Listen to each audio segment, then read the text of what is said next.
believe that on your first question, there were clear indications in the decision taken by Council on the nature of the decision and Member States' responsibilities in implementing it. But I give the floor to Adalbert to provide the details.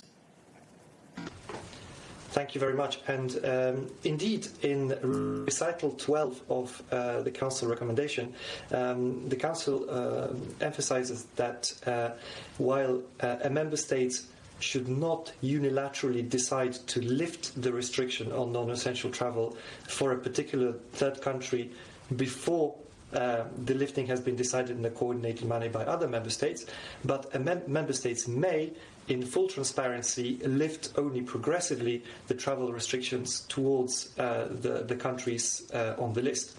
So that is something that's explicitly foreseen by the recommendation. Member States may indeed open only progressively towards the countries on the list, and the logic of this is something that the Commission has also emphasized quite a lot, which is that the integrity of the Schengen area could be put into question if a member state decided to be less strict in the application of the travel restriction than the rest of the EU. However, if a country decides to be more strict, there is no specific impact on the Schengen area.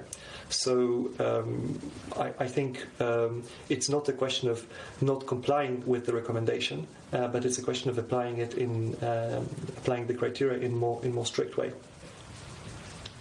Thank you. I see that David had a follow-up on Taiwan. Assuming that is something which we can answer. But David, go ahead. Well, I don't know whether you can answer on this, but given that, I mean, when it's a trickier question, you say we should ask the Council. When it's an easier one, you try to answer. I'll try. On Taiwan, Adalbert clearly said that. Well, he didn't say it clearly, actually, but he implied, anyway, that there are foreign policy reasons which could be linked to the decision not to include Taiwan in the list. I was wondering what those foreign policy reasons were. Well, David, firstly, we don't just answer the easier questions and leave the difficult ones to the Council. There are factual questions which we can answer, because it's written black and white in a decision. And then, I mean, you know, the service we try to provide to you is to answer on the basis of the information at our disposal. When we don't have the information, or when it's clearly something which is within the remit of the Council, we refer you to the Council. I think that's extremely normal, and it certainly doesn't imply that we're dodging difficult questions. We answer difficult questions here every day, whenever necessary. Second point, contrary to what you said, it's not on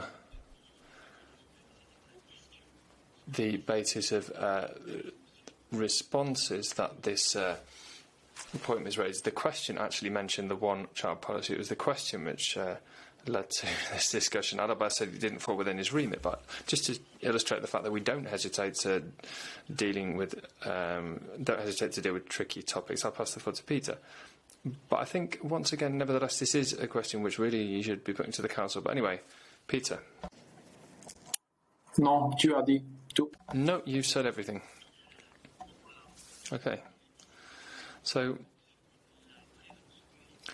the decision on whether or not a country should be on the list, I mean, that is a question to put really to the Council, because it was the Council which decided which countries were on the current list. It may evolve, because the decision does say that this list will be looked at every couple of weeks, if I remember correctly. So the situation may well change, and the list may therefore change. Okay. Any other questions on the border issues? Seem to have another question on this. You had to raise the first question, so yes. back to you.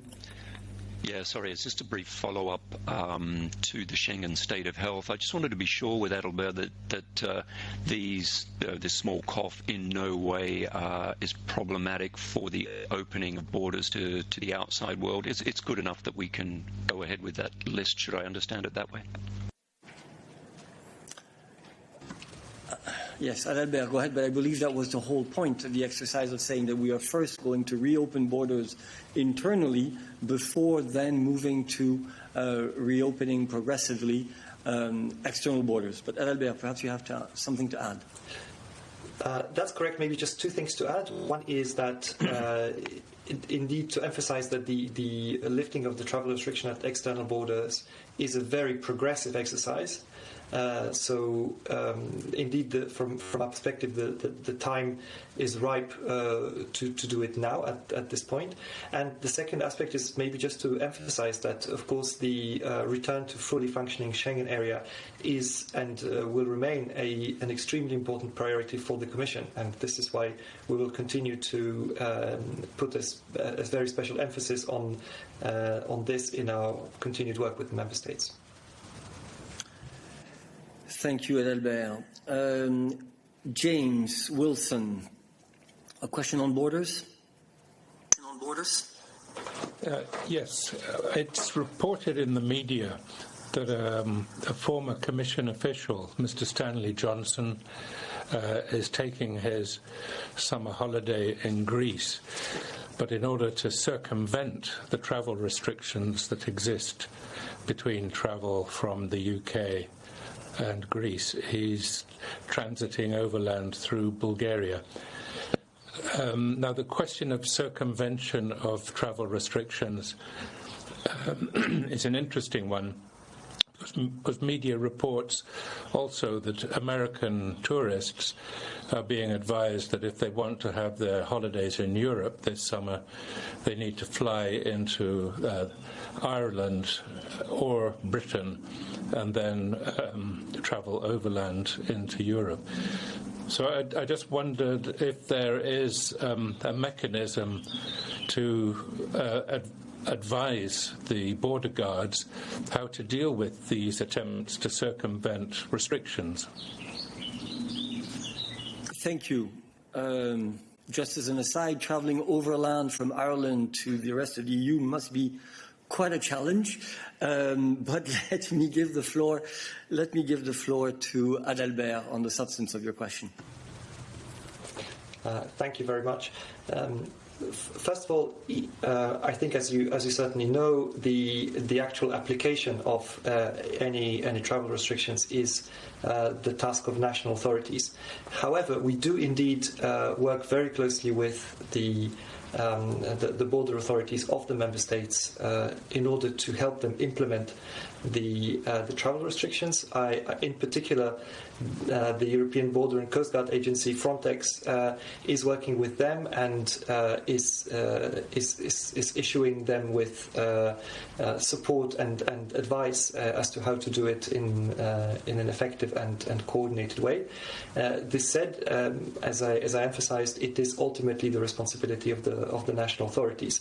The one I think important aspect to emphasize is that our external travel restriction is based very much on residence and not on nationality, and that, generally speaking, is not something that's extremely difficult to verify, and that doesn't depend directly on which route you're taking to reach the EU. But again, it's for the national border authorities to implement. Thank you. Now, let us move to Mose again. You have a question on borders. Yes, thank you. I would also like to ask Obliged about this decision by the Council on the 14 or 15 non-EU countries from which travelling into EU will be allowed for the 1st of July. You got the same question on Monday, but then the decision was not taken yet, so you didn't reply to that.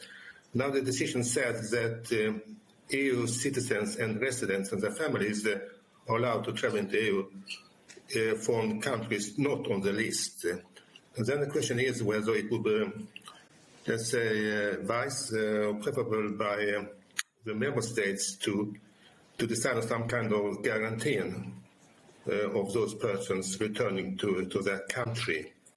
Especially, as you know, said, Adalbert, that a stricter application of the decision is perfectly okay. Yeah. So what is it? Yeah. Thank you, Moses. That's not really a question for Adalbert, I think, but more a question for Stéphane, because it's related to the health measures. I think, at least that's what I think. Stéphane, anything you want to say on this? No, I think I have to keep it short here. Quarantine measures, as you know, are member state decisions, and it's up to the member states to decide in this context which measures seem appropriate in the context of ensuring public health. Obviously, as is the case with all these measures, we very much insist that this happens in close coordination between the member states to make sure there's a bit of a coherent approach on this quarantines as well. But again, it's a member state decision here to take measures that seem the most appropriate in this context. Thank you, Stéphane. Other questions on borders? Tommaso. Hi, thank you for the floor.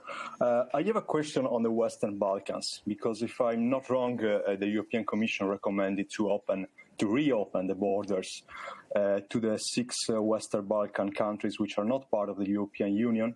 But in the end, the Council decided to open the border just to 2 out of these 6 countries.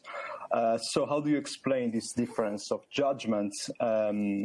Does it have to do only to the epidemiological situation, or do you think there are other explanations? And do you regret this choice? Thank you.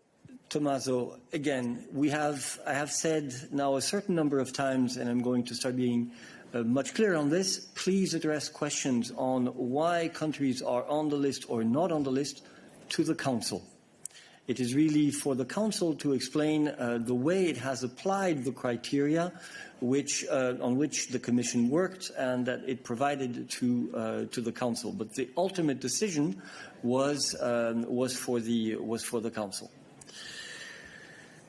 Thank you. Now, I see no further questions on borders, but James from CNN, you have a question on another issue. Yeah, it's a rough border question, actually. Just referring to Commissioner Johansson's tweet this morning on love is essential and urging member states to widen the definition of partnership. I just want to check how that would work and how you see the widening of the definition work. Would that be part of the revisions, the 2-week revisions on external borders? Yeah, just how that would work. Okay, let's go to Adalbert. I'm not sure I fully grasp the ins and outs of the question, but I'm sure you do. Hello, James.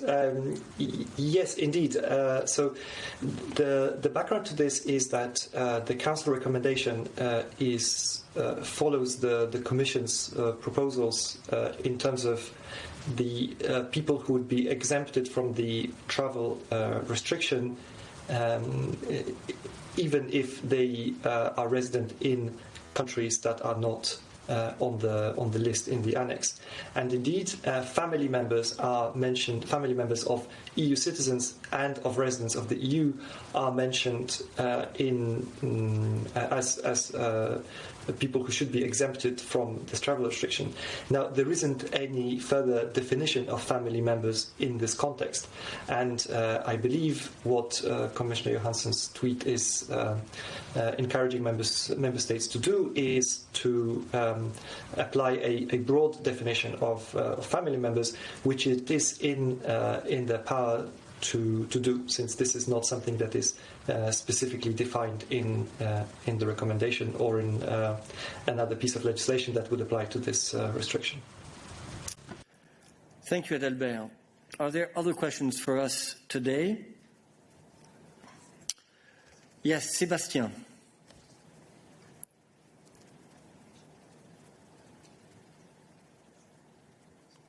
Press speak.